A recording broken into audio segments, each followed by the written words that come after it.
ಮಾರ್ಗ, ಸತ್ಯ, ಜೀವನು ನಾನು ಎಂದು ಹೇಳಲು ಎಷ್ಟು ಸತ್ಯ ಇರಬೇಕು? ಅವರು ಸತ್ಯ, ಅವರ ಹೆಸರೇ ಸತ್ಯ ಅಲ್ಲವೇ? ಅಂದರೆ ಅನೇಕ ಯುಗ ಪುರುಷರು ದೇವರ ಹೆಸರಿನಲ್ಲಿ ಬಂದಿದ್ದಾರೆ, ಇದು ಇರಬಹುದು, ಅದು ಇರಬಹುದು ಎಂದು ಹೇಳಿದ್ದಾರೆ, ಆದರೆ ಅವರು ಸ್ಪಷ್ಟವಾಗಿರಲಿಲ್ಲ. ಯೇಸು ಮಾತುಗಳಲ್ಲಿ ನೀವು ಸುವಾರ್ತೆಗಳು ಓದಿದರೆ ಖಚಿತವಾಗಿ ನಾನು ನಿಮಗೆ ಹೇಳುತ್ತೇನೆ ಎಂದು ಹೇಳುತ್ತಾರೆ. ಅದು ಎಷ್ಟು ಚೆನ್ನಾಗಿರುತ್ತದೆ! ಖಚಿತವಾಗಿ.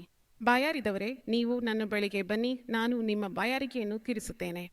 ಯಾರಾದರೂ ನನ್ನಲ್ಲಿ ನಂಬಿಕೆ ಇಟ್ಟರೆ ಅವನ ಹೊಟ್ಟೆಯಿಂದ ಜೀವಜಲದ ನದಿಗಳು ಹರಿಯುತ್ತವೆ ಎಂದು ನಾನು ನಿಮಗೆ ಖಚಿತವಾಗಿ ಹೇಳುತ್ತೇನೆ.